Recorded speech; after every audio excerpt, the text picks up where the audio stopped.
Student, कैसे हैं आप सभी। स्वागत है आपका हमारे YouTube channel MP learning classes में। आज के वीडियो में हम एडग्रेड अभ्यास पुस्तिका का अध्ययन करेंगे, जो कि विषय विज्ञान की कक्षा 8वीं के विद्यार्थियों के लिए दी गई है।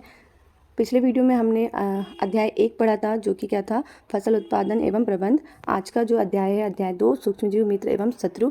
इस अध्याय के हम सारे ही क्वेश्चन आंसर देखेंगे। ठीक है, तो आपका पहला कुछ बेसिक नॉलेज दिया गया है। अपने घर में निम्नलिखित घटनाएं देखी होंगी, तो आपने जो घटनाएं देखी हैं उनके बारे में यहाँ दिया गया है। जैसे ब्रेड या रोटी पर फफूंद देखा होगा आपने, तो आप हाँ कहेंगे। रंग कैसा था उस फफूंद का? सफ़ेद, है ना। जूते पर फफूंद देखी है आपने, बहुत टाइम से बारिश के समय में अक्सर उस पर क्या लग जाती है? फफूंद लग जाती है। तो वो भी फफूंद कैसी होती है? सफ़ेद होती है। जहाँ हमेशा गीला रहता वहाँ काई जम जाती है, ये भी आपने देखा है।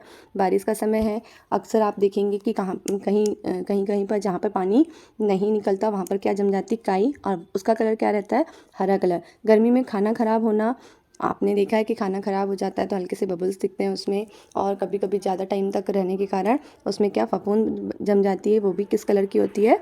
सफ़ेद रंग की। ठीक है, तो ये क्या है? ये सभी क्या हैं? सूक्ष्मजीव हैं। इन्हें हम आँखों से नहीं देख सकते। ये निम्न में से बॉक्सों में लिखो। ठीक है, तो जीवाणु, पैरामीशियम, शैवाल, कवक, प्रोटोजोआ, यीस्ट, स्ट्रेप्टोमाइसिन आपको दिया गया है सूक्ष्मजीव। तो देखते हैं सूक्ष्मजीव कौन कौन से हैं। जीवाणु, शैवाल, कवक और प्रोटोजोआ। ठीक है, बॉक्स में लिखने के पश्चात जो शब्द रह गए उन्हें यहाँ लिखिए। तो क्या क्या रह गया? पैरामीशियम, यीस्ट और स्ट्रेप्टोमाइसिन। ठीक है, इनके बारे में अपने विचार यहाँ लिखिए। तो ये सभी क्या हैं? ये सभी क्या हैं? विषाणु, मतलब वायरस हैं। ठीक है, दिए गए शब्दों में से चुनकर रिक्त स्थान की पूर्ति करिए। तो ये शब्द आपको दिए गए हैं, रिक्त स्थानों में भरना है। पहला रिक्त स्थान देखते हैं, जुकाम, फ्लू, खांसी अधिकतर किस कारण से होते हैं? विषाणुओं के कारण होते हैं। ठीक है, तो इसका आंसर हो जाएगा यहाँ पे खाली स्थान में क्या आएगा? विषाणु।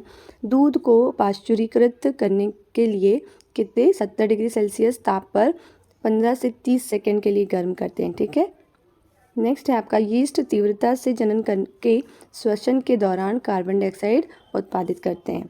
अगला है, सूक्ष्म जीवों को मुख्यतः जीवाणु, कवक, प्रोटोजोआ तथा शैवाल वर्ग में बांटा गया है। ठीक है, डेंगू के वायरस का वाहक कौन है? मादा एंडीज मच्छर। सही विकल्प आपको बताना है। पहला क्वेश्चन है, एक बर्तन में मैदा, थोड़ी सी चीनी, एक चुटकी यीस्ट पाउडर मिलाकर गूंथ लें। 2 घंटे पश्चात यीस्ट के जनन व श्वसन के कारण क्या होगा? आटा क्या हो जाएगा? फूल जाएगा। ठीक है, तो इसका आंसर हो जाएगा बी नंबर का। अगला नेक्स्ट है, एड्स किसी संक्रमित वायरस से दूसरे स्वस्थ व्यक्ति में किसके जरिए फैल जाता है? तो पीड़ित के द्वारा रक्तदान से। ठीक है, बाकी सब इसके ऑप्शन नहीं होंगे।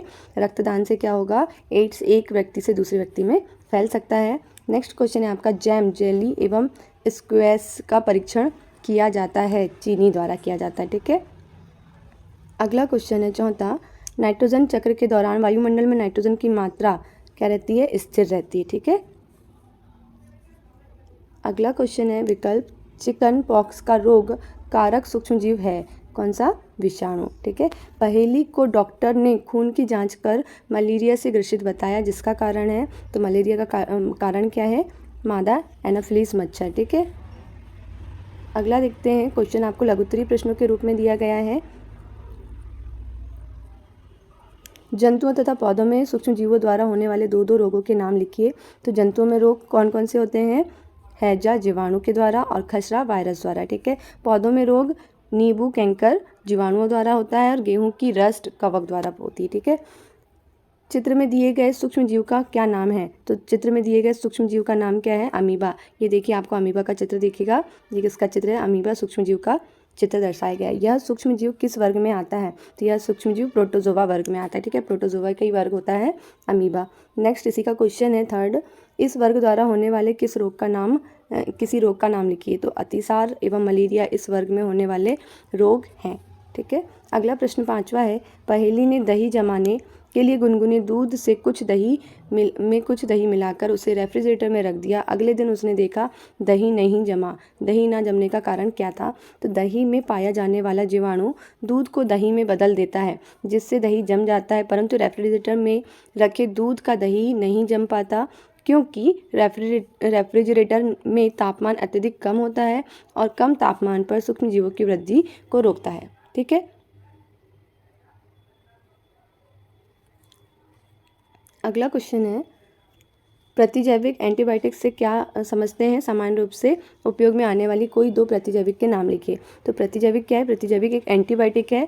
ऐसी औषधियाँ हैं जो बीमारी पैदा करने वाले सूक्ष्म जीवों को नष्ट कर देती है या उनकी वृद्धि को रोक देती है। ठीक है, तो 2 प्रतिजैविक कौन कौन से? स्ट्रेप्टोमाइसिन और टेट्रासाइक्लिन। आपको डॉक्टर्स भी ये वाली टैबलेट आपको देते हैं जो कि क्या है? एंटीबायोटिक है।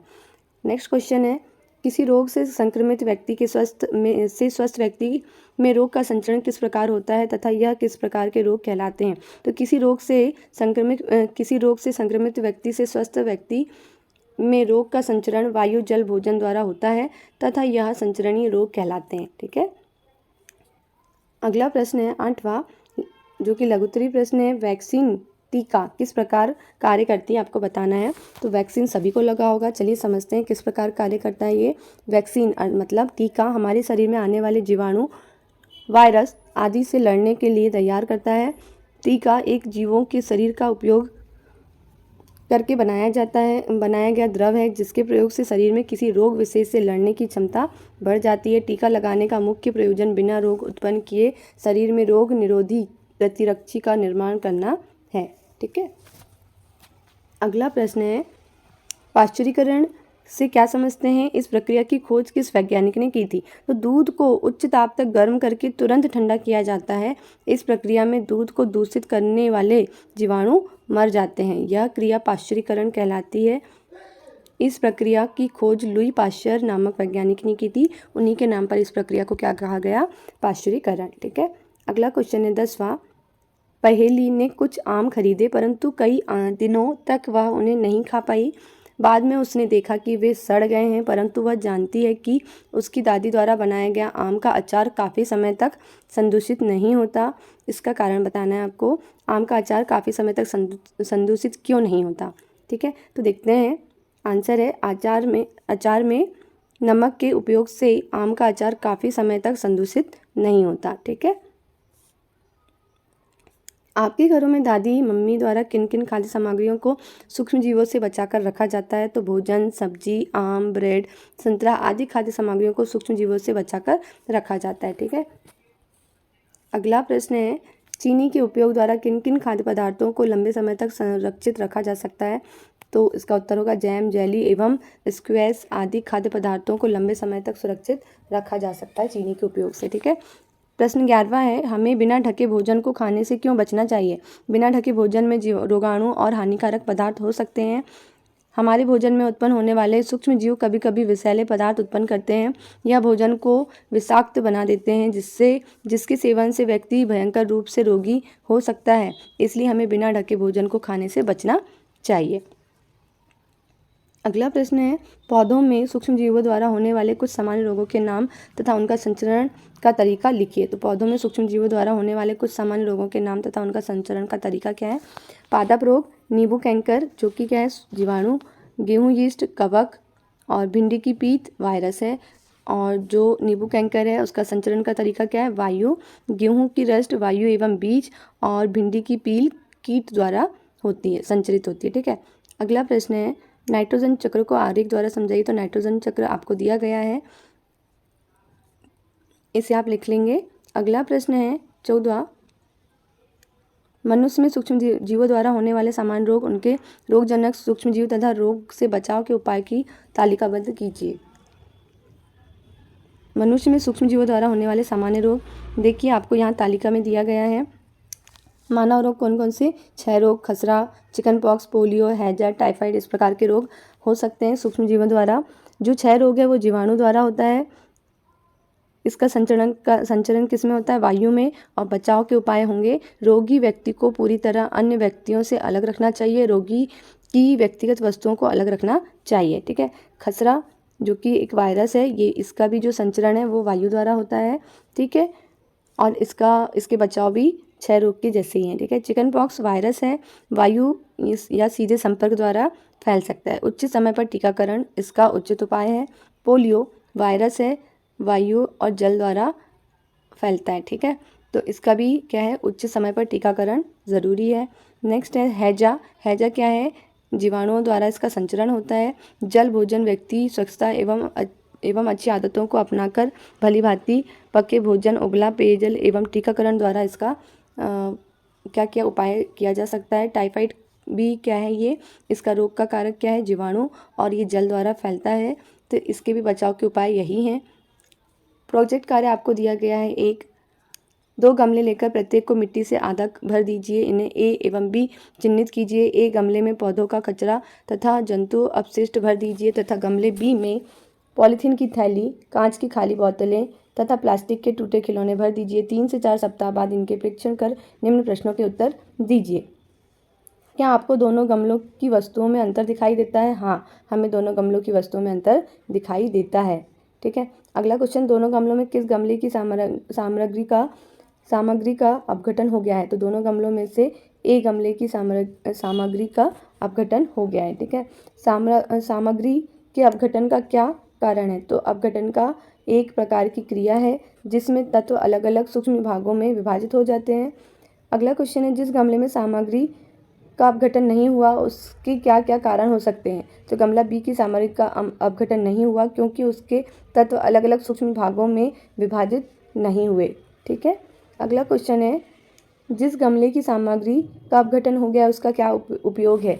तो गमले ए की सामग्री का अपघटन हो गया है, उसका उपयोग भूमि की उर्वरा शक्ति बढ़ाने में किया जा सकता है। ठीक है।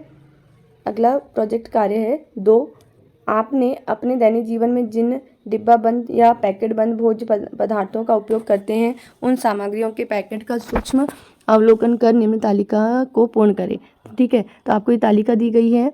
आपने भोज्य पदार्थों के नाम जो कि पैकेट में पैक होते हैं वो क्या क्या आता है? तेल आता है, आटा भी आपका पैक आता है, मैगी आती है, चिप्स, दाल और भी कुछ बहुत सी चीज़ें हैं जो कि आपके पैकेट में आती हैं पैक होकर। पैकेट निर्माण का दिनांक, तो आप पैकेट लेना है, उसमें दिनांक लिखना है। मेरे पास दिनांक जो पैकेट था उसमें दिनांक थी 8/9/2023। आपके पास जो भी तेल का पैकेट हो उसमें आप दिनांक देख सकते हैं। जिस दिनांक को वहाँ पर मैन्युफैक्चरिंग डेट करके लिखी होगी वो क्या होगा? निर्माण की दिनांक होगी। और समाप्ति की दिनांक 2025 थी मेरे पैकेट में, मैंने 2025 लिखा। इसी प्रकार आप अपने पैकेट के दिनांक लिखेंगे।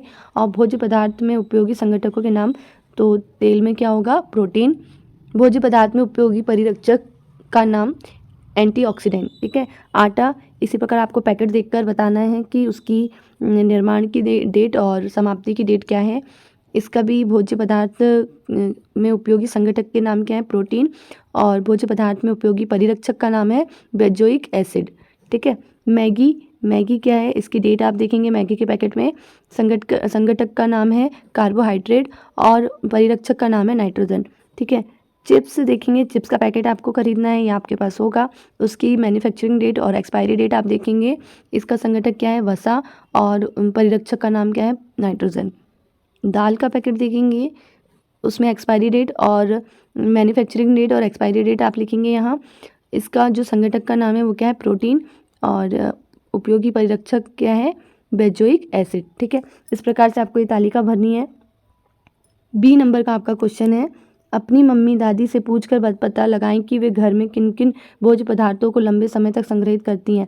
तो आप भी बता सकते हैं और आप अपनी मम्मी दादी से भी पूछ सकते हैं। घर में हम चावल भी बहुत लंबे समय तक रखते हैं, और दाल, आलू, गेहूँ, है ना, प्याज और भी कुछ चीज़ें सुखाकर हम रखते हैं। वो सारी चीज़ें क्या हैं? आपके लंबे समय तक संग्रहित की जा सकती हैं। अगला प्रश्न है, इन भोज्य पदार्थों को संग्रहित करने के लिए वे कौन कौन से तरीके अपनाती हैं? उत्तर है, इन भोज्य पदार्थों को संग्रहित करने के लिए नमी रहित डिब्बों में रखे जाते हैं, जिसमें कि डिब्बों में हवा ना जाए, एवं उन्हें धूप में सुखाकर रखते हैं। ठीक है। अगला प्रश्न है, भोज्य सामग्री के अलावा भी घर में कोई ऐसी वस्तुएं भी हैं जिनको सुरक्षित रखने के लिए कोई उपाय किए जाते हैं? यदि हो तो सूचीबद्ध कीजिए। तो प्याज, आलू, पापड़, दाल बड़ी, लहसुन और भी बहुत सी चीज़ें हैं जो कि मम्मी और दादी लोग क्या करती हैं? सुखाकर हमें हमारे लिए रखती हैं। ठीक है। वीडियो आपको कैसा लगा प्लीज़ कमेंट बॉक्स में बताइए। वीडियो को लाइक करना और चैनल को सब्सक्राइब करना ना भूलें। मिलते हैं नेक्स्ट वीडियो में। Thanks for watching.